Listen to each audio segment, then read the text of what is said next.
¿Qué tal a todos? Me da mucho gusto el poder saludarles una vez más.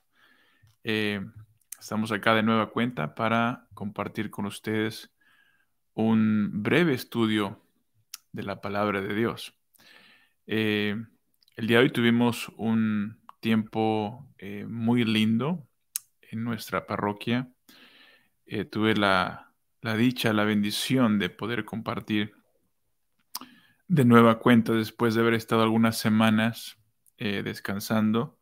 Tomamos un descanso por razones de los días feriados de Navidad y de Año Nuevo. Pero estamos acá de nueva cuenta, listos para compartir con ustedes reflexiones, estudios de la Biblia. Eh, También les aviso que pronto voy a estar compartiendo mi testimonio juntamente con mi esposa. Vamos a estar dando un poco más de detalles de cómo fue nuestra conversión. Algunos de ustedes saben, muchos no. Eh, yo fui protestante por casi 18 años y apenas recientemente pues regresamos mi esposa y yo junto con mi familia a la iglesia, a la fe católica. Y estamos más que contentos. Estamos viviendo la plenitud de la fe cristiana, de la fe católica.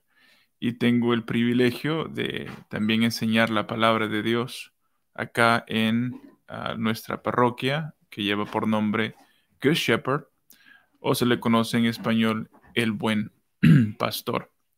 Entonces, el día de hoy estuvimos charlando, estuvimos hablando de un tema altamente controversial, y es el tema de la idolatría. ¿Y por qué decidimos tocar este tema el día de hoy?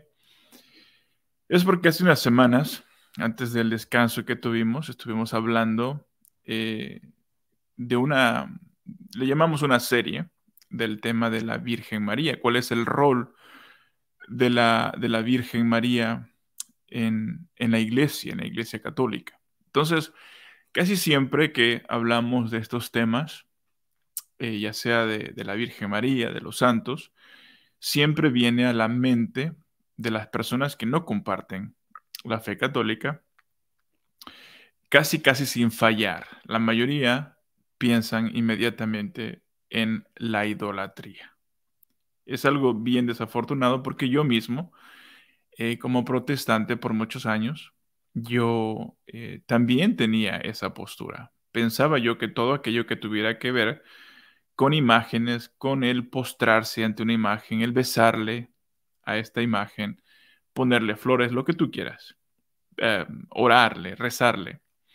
Eh, a mi parecer, desde aquella postura que yo tenía anteriormente, eso para mí era idolatría. Interesantemente, cosas muy interesantes suceden cuando uno se pone a estudiar, cuando uno abre su corazón, su mente, para poder entender estas enseñanzas que quizás por el trasfondo en el que nos encontramos, eh, no las logramos digerir, por así decirlo. Pero en mi caso, me puse a estudiar bastante y uno de estos temas también fue el tema de la idolatría. Si realmente los católicos son idólatras o no. Obviamente la respuesta es no. Eh, la iglesia, la iglesia católica, en su catecismo, nos enseña a los feligreses que la idolatría es un pecado serio. Lo dice la Biblia, pero el catecismo, que es la enseñanza del magisterio, así lo reafirma. Entonces la iglesia nunca va a enseñarle a sus feligreses que la idolatría pues es algo bueno, absolutamente no. Entonces en el día de hoy tuve la oportunidad de hablar de este tema. ¿Por qué? Porque siempre que se menciona, vuelvo a decir, el tema de la Virgen, de los santos, nuestros hermanos que no comparten la fe católica, enseguida se imaginan, ¿no? Que está uno ya cometiendo un acto de idolatría. Y eso no es así. Uno de los pasajes altamente citados por nuestros hermanos es Éxodo capítulo 20, de los versículos 1 en adelante, específicamente el versículo 4, que quiero leérselos en este día. Éxodo 20, de los versículos 1 en adelante. Dice, entonces Dios pronunció estas palabras. Yo soy el Señor, tu Dios, el que te sacó de Egipto, de aquel lugar de esclavitud. Esto es bien importante porque aquí tenemos que ver el contexto. Dios está teniendo un diálogo con Moisés. Recuerden que el pueblo de Israel por más de 400 años estuvieron bajo la esclavitud en Egipto. Y en Egipto también entendemos que era un país altamente politeísta. Se cree que los egipcios tenían cientos, si no es que miles de deidades. Y de hecho, curiosamente, una de las deidades que ellos tenían era un dios en forma de becerro. Entonces, no es casualidad que luego los israelitas, cuando ya habían salido de Egipto, allá por Éxodo capítulo 32, me parece, ellos hacen a este dios en forma de becerro y lo hicieron de oro. Entonces le llaman el becerro de oro. Entonces continúo leyendo. Dice, no tendrás, versículo 3, otro Dios fuera de mí. En otras versiones dice, no tendrás dioses fuera de mí. No te harás escultura ni imagen alguna de nada de lo que hay arriba en el cielo, o aquí abajo en la tierra, o en el agua debajo de la tierra. Versículo 5. No te postrarás ante ellas, ni les darás culto, porque yo, el Señor tu Dios, soy un Dios celoso, que castigo la maldad de los que me odien en sus hijos hasta la tercera y cuarta generación. Entonces vemos acá que el Señor, la instrucción es, en primer lugar, no tener dioses fuera de él, solamente un Dios. Por lo tanto, el pueblo hebreo, los cristianos, somos un pueblo monoteísta. Es decir, solo creemos en un solo Dios verdadero. A diferencia de los egipcios y de otras culturas alrededor de donde vagaba Israel, eran naciones politeístas. Cada quien tenía su propio Dios, su propia deidad. Entonces, Dios nos está dejando más que claro en el versículo 3 que no debemos de tener dioses fuera de Él. Él debe de ser el único Dios en nuestras vidas. Ahora nosotros, que hemos abrazado la fe católica, entendemos que solamente hay un Dios que se manifiesta en tres personas, en el Padre, el Hijo y el Espíritu Santo. Entendemos que la Virgen María, pues no es una diosa. Los santos tampoco son dioses, no son deidades. Son personas humanas como nosotros, pero que ahora gozan de la plenitud de la fe, gozan de la presencia de Dios en el cielo. Por eso les llamamos santos. Por eso creemos que la Virgen María, que también está en el cielo, es una intercesora, tal como en el Antiguo Testamento recordarán que la madre del rey era la reina. Y también así como en el ejemplo que tenemos con Betsabé y Salomón, que ella va e intercede de parte de uno de sus hijos que le había hecho una petición. Interesantemente también ahí en esa parte, en ese aspecto, vemos que Salomón, cuando ve que entra su madre a donde estaba él hace un acto de reverencia y se postra delante de ella. Eso no significa de ninguna manera que Salomón estaba cometiendo un acto de idolatría. Pero bueno, ahorita vamos a tocar ese tema. Entonces, también vemos que en el versículo 4 nos está diciendo que no debemos de hacer ningún tipo de escultura, ni imagen alguna de nada de lo que hay arriba en el cielo, o aquí abajo en la tierra, o debajo de la tierra. Entonces, si eso es todo lo que la Biblia dijera, creo que está más que claro que no hay que hacerse de ningún tipo de escultura, de nada, ni de lo que está en el cielo, ni de lo que está en la tierra. Pero interesantemente, en el Éxodo capítulo 25, solamente 5 capítulos después, pareciera que el Señor mismo se está contradiciendo, cosa que no sucede, porque Dios no se contradice, no se puede contradecir. Pero miren, quiero que vean conmigo lo que dice en Éxodo capítulo 25. Y les voy a leer del versículo 10 en adelante. Él le dice a Moisés, construye un arca de madera de acacia, la mejor madera que había en aquel entonces, de 1,25 m de largo, de 75 centímetros de ancho y otro tanto de alto. Recúbrela de oro puro por dentro y por fuera, y rodéala de una moldura del mismo metal. Funde 4 argollas de oro para ella, pónselas en sus 4 esquinas, 2 argollas en un lado y 2 en el otro. Haz unas varas de madera de acacia y recúbrelas de oro. Para transportar el arca, introduce las varas por las argollas laterales. Las varas permanecerán en las argollas del arca y no serán retiradas. En el arca colocarás las tablas del testimonio que yo te entregaré. Haz una cubierta de oro puro de 1,25 m de largo y 75 centímetros de ancho.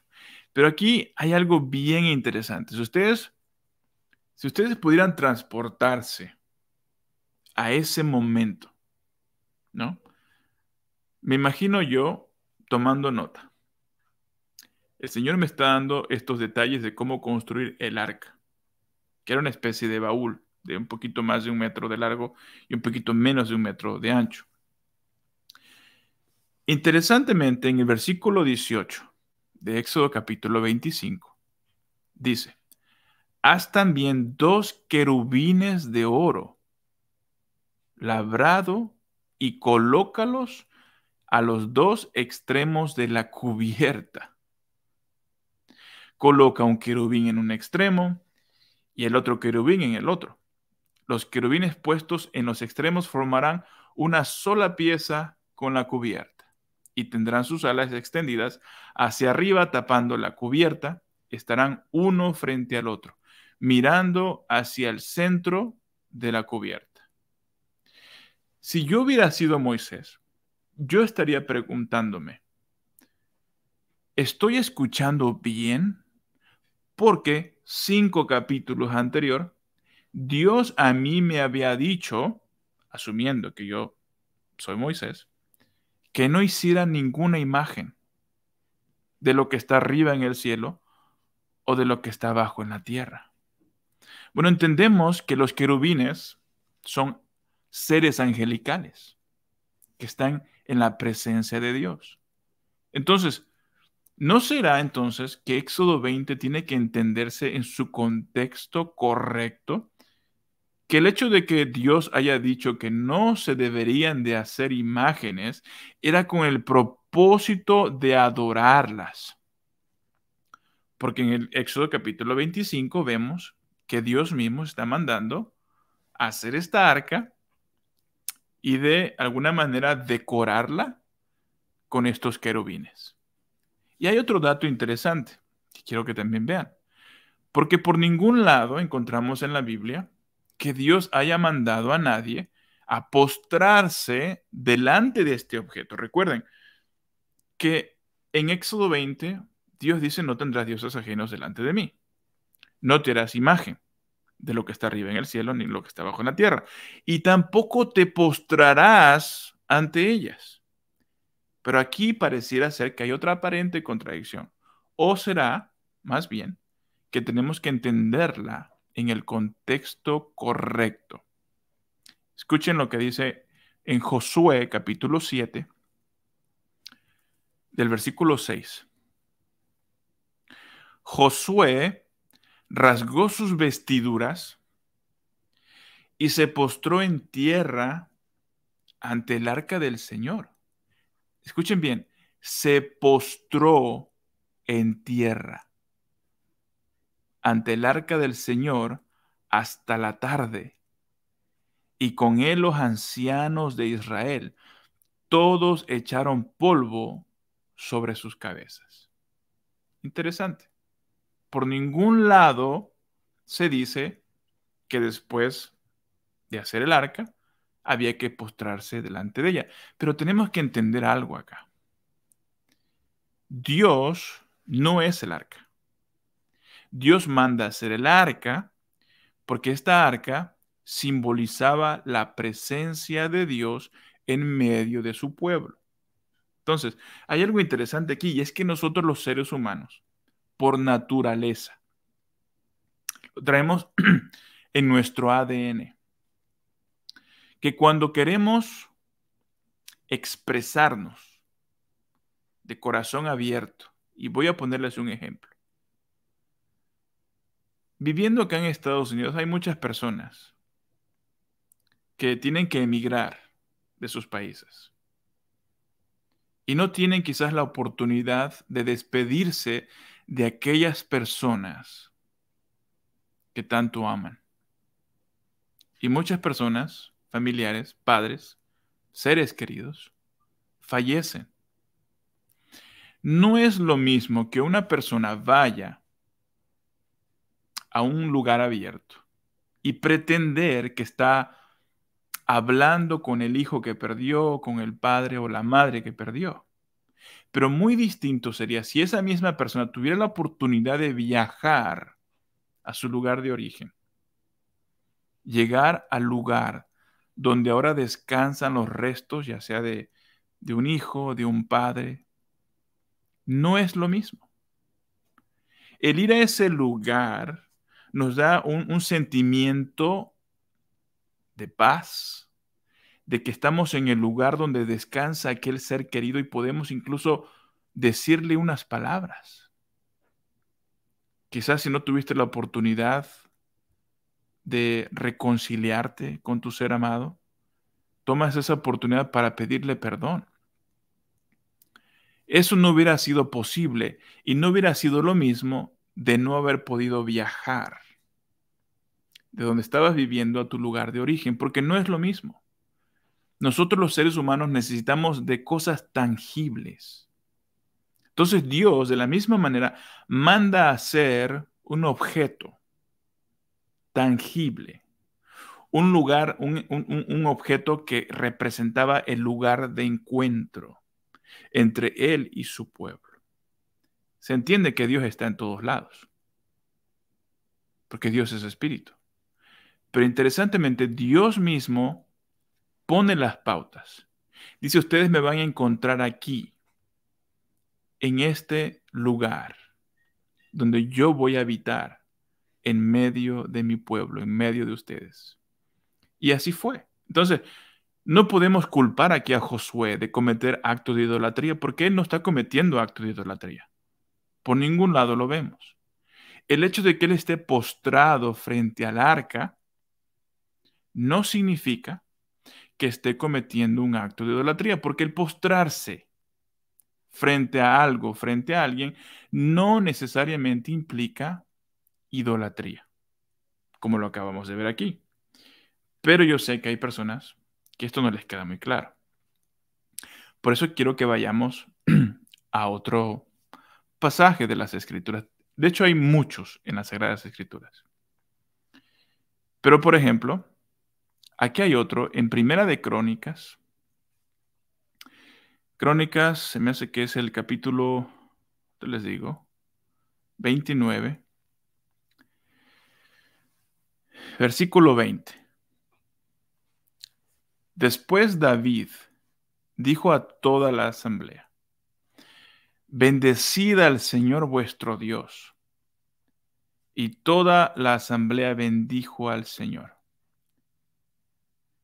Dios de sus padres. Escuchen bien. Se inclinaron y se postraron ante el Señor y ante el rey. ¿Acaso estaban cometiendo un acto de idolatría porque se estaban postrando ante el Señor y ante el Rey? Primera de Crónicas 29, versículo 20. Se inclinaron y se postraron ante el Señor y ante el Rey. Miren, mis amados, cuando hablamos de adoración, o en este caso el tema de la idolatría, la adoración no es algo que se pueda ver. La adoración es una actitud del corazón. Cuando yo no solamente inclino físicamente, pero estoy inclinando también mi corazón en adoración. Acá el pueblo se está inclinando frente a Dios. También están inclinando su corazón en un acto de adoración, pero al rey le están dando veneración, le están dando respeto, que no es lo mismo. Adorar y venerar no es lo mismo. Adorar, latría, viene de la palabra idolatría, ídolo, latría. Latría es la adoración que solamente debemos de darle a Dios. Y que entendemos nosotros los cristianos que solamente a Dios se la damos. Entonces, cuando usted ve a un católico que se postra, que hace reverencia frente a la Santísima Virgen María, no significa que le esté adorando. Porque acá estamos viendo que el postrarse frente a alguien no necesariamente implica idolatría. De ser así, la Biblia no lo estuviera diciendo. Ok. Pero debemos de poner también las cosas en contexto. Porque hay otros pasajes en las Sagradas Escrituras, específicamente en el Nuevo Testamento ya, que pareciera que el postrarse frente a alguien es adorar, por ende, un acto de idolatría. Pero vamos a leerlo detenidamente para aquí darnos cuenta de que postrarse ante alguien no necesariamente significa idolatría, o en algunos otros casos sí significa idolatría. ¿Por qué? Porque es la intención con la que lo estás haciendo. Para muestra un botón. Si vamos al último libro de la Biblia, el Apocalipsis 22, versículo 8. Se entiende que esta revelación la estaba manifestando Dios a través de un ángel.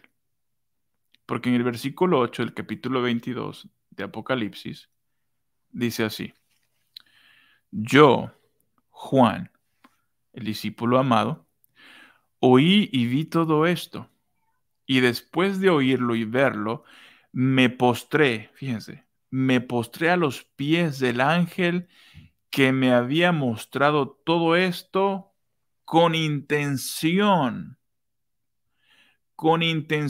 de adorarlo. Ahí está el problema. No como por ejemplo en Crónicas, que el pueblo se postró frente a Dios y frente al rey. No había ningún problema. Acá, Juan se está postrando ante este ser angelical con la intención de adorarle. Eso es lo que dice el versículo 8. Pero él me dijo, versículo 9, no hagas eso, que yo soy un simple compañero de servicio tuyo y de tus hermanos los profetas y de todos los que hacen caso a las palabras de este libro. Solo a Dios debes adorar. Solo a Dios debes de adorar y solo a Dios debemos de inclinar nuestro corazón. Entonces acá el problema no es la inclinación. El problema es que el ángel conocía la intención de Juan. Y la intención de Juan era darle adoración. Y con justa razón el ángel lo reprende. Y nosotros conocemos muy bien estos pasajes de la Escritura. Y la Iglesia Católica fielmente nos instruye a nosotros los feligreses que la idolatría es un pecado. Adorar a alguien o a algo que no es Dios, fuera de Dios, es idolatría. Y eso es un pecado muy serio. Otro pasaje más. En Hechos, capítulo 10. Vamos a leer el versículo 25. Hechos 10, versículo 25. En el momento en que entraba Pedro, salió Cornelio a su encuentro y postrándose le adoró. Postrándose le adoró. Pero Pedro le incorporó diciendo, levántate, que también yo soy un simple hombre. Suena mucho como a las palabras del ángel en Apocalipsis capítulo 22. Solo a Dios debemos de adorar. Debemos de entender que el inclinarse, postrarse frente a alguien o algo, no es sinónimo de adoración. No lo es, porque la misma escritura así nos los enseña. Entonces,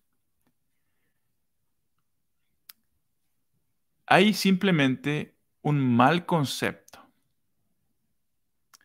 y se le acusa de manera equivocada al católico de que él al postrarse frente a la Virgen María está cometiendo un acto de idolatría. Y eso no es justo, no es correcto. Porque por ningún lado la Biblia nos enseña que eso sea idolatría. Voy a dejarlo aquí, este estudio. Vamos a seguir hablando del tema en las próximas semanas. Simplemente quiero dejarles con esto. Si tú no eres católico, te invito a que abras tu entendimiento, que abras tu corazón y medites en estos pasajes que yo te acabo de leer. Son pasajes de la Biblia, no me los estoy inventando. Tú puedes leerlos en tu propia Biblia. Acá el problema es que al hermano que no es católico se le ha hecho creer que el tener una fotografía, una imagen de la Virgen, de un santo. Yo tengo una imagen atrás, no sé si la puedan ver. Es nuestro Señor Jesucristo cargando la cruz. Eso no es idolatría. Eso es recordar con cosas tangibles a las personas que amamos. De la misma manera en que tenemos una fotografía de nuestros familiares, de nuestros seres amados. Y la tenemos porque las queremos apreciar. No que esa fotografía sea ese ser amado, no, es que esa fotografía representa al ser amado. El tener una fotografía, una imagen, por ejemplo, de la Madre de Dios, de la Madre de nuestro Señor Jesucristo, no significa que esa imagen sea ella, pero esa imagen representa a la Madre de Dios, a la Madre de nuestro Señor Jesucristo, nuestro Salvador. Y te aseguro, te garantizo, que el Señor Jesucristo, quien ama a su Madre sobre todas las cosas, de ninguna manera se iba a molestar contigo porque también tú dices amarla. Al contrario, estarías honrando a nuestro Señor Jesucristo.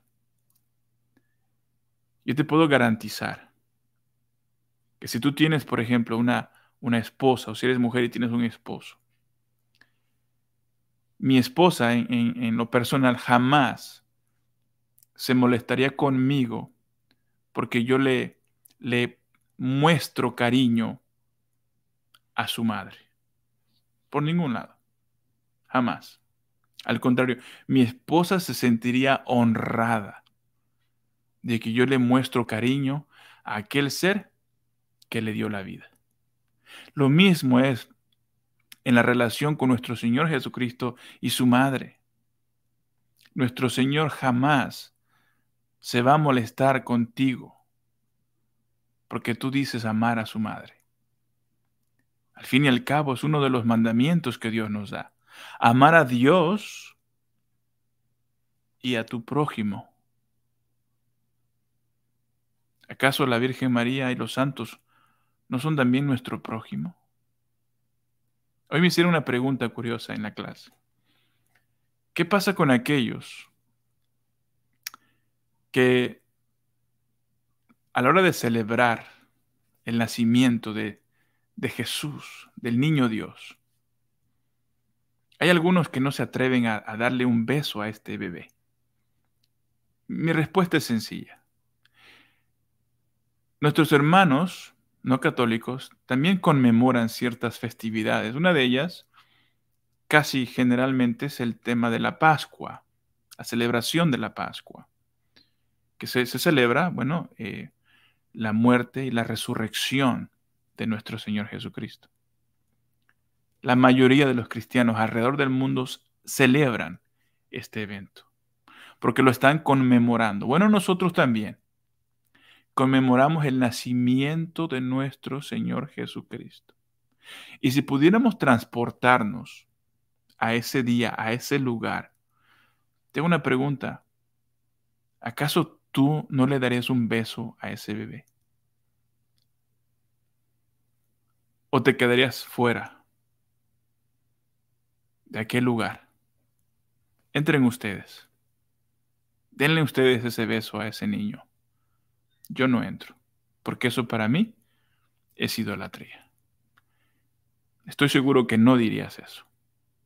También entrarías y le darías no solamente un beso a ese bebé, quizás lo ibas a abrazar, sabiendo quién y qué representa ese bebé. Entonces, la próxima vez que tú quieras acusar a alguien, a un católico, de idólatra, solamente porque le da reverencia a la Virgen María o a un santo, piénsalo 2 veces. Escudriña las Sagradas Escrituras y te darás cuenta que el problema acá no es la simple inclinación o el tener una imagen. El problema acá es la actitud de mi corazón hacia aquello o hacia aquella otra cosa. La verdadera idolatría muchas veces se manifiesta de muchas maneras distintas, que no tienen nada que ver con imágenes, ni con postrarse, ni con nada de eso. A veces la idolatría más fuerte con las que las personas luchan puede ser el dinero, el placer, el poder, las cosas materiales, todo aquello que ocupa el lugar que a Dios le corresponde, el lugar más importante, eventualmente se convierte en un ídolo. Y debemos de escudriñar nuestro corazón y ver cuáles ídolos están tomando habitación en nuestro corazón. Y debemos de pedirle a Dios que nos ayude a desechar esos ídolos que quizás están tomando morada en nuestro corazón. Te mando un abrazo, te mando muchas bendiciones. Te pido, si quieres, si puedes, a que te suscribas a nuestro canal para que también podamos llegar a más personas. Sé que apenas estamos comenzando. Espero que estas reflexiones, estos estudios, a más de alguno le puedan servir. Y simplemente dale suscribirse ahí en el botoncito y te lo agradezco mucho. Les mando mi cariño y mis bendiciones. Que Dios me los bendiga. Hasta pronto.